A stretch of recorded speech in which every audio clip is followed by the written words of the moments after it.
اللہ کے رسول جو ہے صلی اللہ علیہ وسلم جنازہ اس وقت تک نہیں پڑھاتے تھے جب تک کہ اس کے قرض کی ادائیگی نہیں کر دی جاتی تھی۔ الحمدللہ رب العالمین والصلاة والسلام علی رسولہ الامین وعلی آلہ وصحابہ اجمعین، اما بعد۔ عن ابی سعید الخدری رضی اللہ تعالی عنہ قال قال رسول اللہ صلی اللہ علیہ وسلم لقنوا موتاکم لا الہ الا اللہ، رواہ مسلم۔ محترم بھائیو بزرگوں، کل کے درس میں ہم نے اپنے مرنے والوں کو لا الہ الا اللہ کی تلقین کرنے کے متعلق کچھ باتیں سماعت فرمائی تھی۔ آج کے درس میں ہم انشاءاللہ العزیز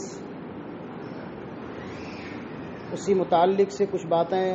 آپ کے سامنے بیان کریں گے کتاب و سنت کی روشنی میں۔ سب سے پہلی چیز یہ ہے کہ اگر ہمارا کوئی مسلمان بھائی مر جائے تو سنت کا طریقہ یہ ہے کہ ہم اس کے چہرے کو ڈھانک دیں۔ چہرے کا ڈھانکنا، چادر سے اس کے جسم پر اس کے چہرے کو ڈھانکنا، یہ اللہ کے رسول کی سنت مبارکہ رہی ہے۔ جب اللہ کے رسول کا انتقال ہو گیا صلی اللہ علیہ وسلم کا، تو صحابہ کرام نے، حضرت عائشہ فرماتی رضی اللہ تعالیٰ عنہا نے، کہ اللہ کے رسول کو ایک دھاری دار چادر کے ذریعے سے ڈھانک دیا گیا، اور اسی طرح سے میت کو، مردے کو بوسہ لینا، اس کی پیشانی کو چومنا، یہ نبی کی سنت سے ثابت ہے۔ جب حضرت عثمان بن مظعون رضی اللہ تعالیٰ عنہ کا انتقال ہو گیا تو اللہ کے رسول صلی اللہ علیہ وسلم ان کے گھر تشریف لے گئے اور ان کے چہرے سے چادر کو ہٹایا اور ان کے پیشانی کا بوسہ دیا۔ اسی طرح سے جب اللہ کے رسول صلی اللہ علیہ وسلم کا خود انتقال ہو گیا تو حضرت ابو بکر صدیق رضی اللہ تعالیٰ عنہ، حضرت عائشہ اس حدیث کی راویہ ہیں، وہ فرماتی ہیں کہ حضرت ابو بکر صدیق رضی اللہ تعالیٰ عنہ آپ کے حجرے مبارکہ میں داخل ہوئے جب صحابہ کرام کے درمیان اختلاف ہو گیا، انتشار ہو گیا۔ حضرت عمر فاروق رضی اللہ تعالیٰ عنہ ننگی تلوار لے کر کے ٹہل رہے ہیں، مسجد نبوی کے اندر دوڑ رہے ہیں اور یہ اعلان کر رہے ہیں کہ اگر کوئی انسان کہے گا کہ محمد کا انتقال ہو گیا ہے صلی اللہ علیہ وسلم کا، تو میں اس کی گردن مار دوں گا۔ حضرت ابو بکر صدیق رضی اللہ تعالیٰ عنہ جو نہایت ہی سنجیدہ مزاج انسان تھے، نبی کے یار غار تھے، رفیق خاص تھے، اللہ کے رسول کے حجر مبارکہ کے اندر تشریف لاتے ہیں اور نبی کے جسم اطہر سے، جسد اطہر سے چادر کو ہٹاتے ہیں، آپ کے چہرے مبارکہ کا دیدار کرتے ہیں اور نبی کی پیشانی کا بوسہ دیتے ہیں، اور اس کے بعد مسجد نبوی کے اندر تشریف لے جاتے ہیں اور صحابہ کرام پریشان حال ہیں، مسجد نبوی کے نبی کے مصلی کے قریب کھڑے ہوتے ہیں اور کہتے ہیں کہ من کان یعبد محمدا فإن محمدا قد مات ومن کان یعبد اللہ فإن اللہ حی لا یموت۔ اگر کوئی انسان محمد کی عبادت کرتا تھا تو وہ جان لے کہ آج کے دن محمد کا انتقال ہو چکا ہے، اور اگر کوئی انسان اللہ کی عبادت کرتا تھا تو وہ جان لے کہ اللہ زندہ ہے اور قیامت تک زندہ رہے گا۔ اس کے بعد آپ نے قرآن کریم کی تلاوت کی، اس آیت مبارکہ کی تلاوت فرمائی کہ انک میت و انکم میتون، نبی کو بھی مرنا ہے اور تمام لوگوں کو مرنا ہے۔ اس طرح سے حضرت ابو بکر صدیق رضی اللہ تعالیٰ عنہ نے نبی کے جسم اطہر سے چادر کو ہٹایا اور آپ کی پیشانی کا بوسہ لیا۔ اس طرح سے اس لیے میت کو بوسہ لینا اور چہرے کو دیکھنا یہ جائز ہے۔ تیسری چیز یہ ہے کہ اللہ کے رسول جو ہے صلی اللہ علیہ وسلم جنازہ اس وقت تک نہیں پڑھاتے تھے جب تک کہ اس کے قرض کی ادائیگی نہیں کر دی جاتی تھی۔ اگر میت نے اپنے پیچھے کچھ مال کو چھوڑا ہے جس سے اس کی قرض کی ادائیگی ہو جاتی تھی تو اللہ کے رسول پوچھتے تھے کہ میت نے کچھ مال چھوڑا ہے کہ نہیں چھوڑا ہے۔ اگر لوگ کہتے تھے کہ ہاں مال چھوڑا ہے جس سے اس کی قرض کی ادائیگی ہو سکتی ہے تو اللہ کے رسول جنازہ پڑھاتے تھے، اور اگر کہتے تھے کہ اس پر قرض ہے، اس نے مال نہیں چھوڑا ہے، تو اللہ کے رسول کہتے تھے کہ صلو علی صاحبکم، تم لوگ اپنے صاحب کی، اپنے دوست کی، اپنے بھائی کی جنازہ پڑھ لو، اور میں خود جنازہ نہیں پڑھوں گا یا نہیں پڑھاؤں گا۔ اس سے یہ بات معلوم ہوتی ہے کہ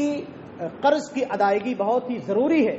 اللہ کے رسول کا فرمان ہے کہ جب تک انسان کے قرض کی ادائیگی نہیں ہو جاتی ہے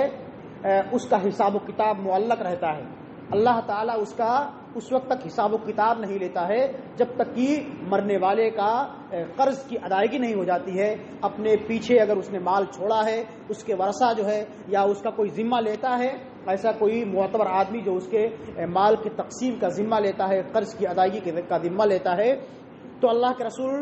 نماز جنازہ پڑھا دیا کرتے تھے۔ اللہ کے رسول جو ہے جب فتوحات کا زمانہ شروع ہو گیا، مال غنیمت قائم ہو گئی، تو اللہ کے رسول اگر کسی صحابی پر، کسی انسان پر قرض رہتا تھا تو کہتے تھے کہ میں اس کا ذمہ لیتا ہوں اور میں اس کے قرض کی ادائیگی کر دوں گا، یا آپ جو ہے بیت المال سے اس کی ادائیگی کر دیا کرتے تھے۔ تو یہاں یہ بات ثابت ہوتی ہے کہ جب تک انسان کی قرض کی ادائیگی نہیں ہو جاتی ہے اور انسان اپنے معاملات میں صاف شفاف نہیں ہو جاتا ہے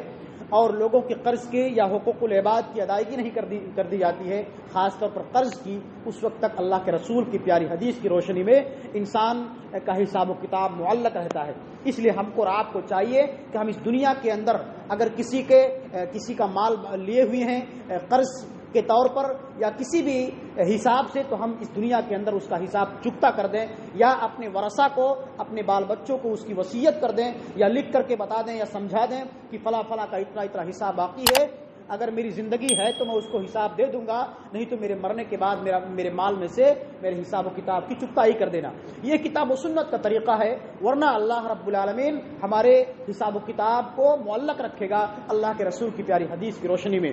اور امام کو چاہیے، جیسے اللہ کے رسول جو ہے نبی تھے اور نبی جو ہے لوگوں کے جنازہ کو نہیں پڑھایا کرتے تھے، اسی طرح امام وقت کو چاہیے کہ لوگوں کو سبق سکھلانے کے لیے، سماج کی اصلاح کے لیے ایسے لوگوں کے جنازے میں شریک نہ ہو یا ایسے لوگوں کے جنازے کو نہ پڑھائے جو لوگوں کے قرض کی ادائیگی سے دور بھاگتا ہو۔ اس لیے ہم کو اور آپ کو چاہیے کہ ہم کتاب اللہ اور سنت رسول کے ان تمام فرامین و فرمودات پر عمل کریں، خاص طور پر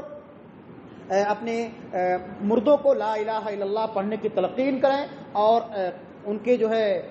گھروں پر جا کر کے ان کی مزاج پرسی کریں، اور اپنے بھائیوں کو جو ہے کتاب و سنت کی تعلیمات سے روشناس کرائیں، اور ان کے چہروں کو مرنے کے بعد ڈھانپ دیا کریں، اور ان کا بوسہ لینا بھی جائز ہے۔ اور خاص طور پر قرض کی ادائیگی جس کا معاملہ حقوق العباد کا معاملہ ہے، اس کی ادائیگی ہر انسان پر لازم اور ضروری ہے۔ اللہ رب العالمین سے دعا ہے کہ مولا کریم ہمیں اپنے تمام معاملات میں صاف شفاف رہنے کی توفیق عطا فرما۔ اللہ رب العالمین کے حقوق کی ادائیگی کے ساتھ ساتھ بندوں کے حقوق کی ادائیگی کی توفیق عطا فرما، خاص طور پر قرض وغیرہ کی ادائیگی کی خصوصی توفیق عطا فرما۔ آمین۔ تقبل یا رب العالمین۔ وآخر دعوانا ان الحمد للہ رب العالمین۔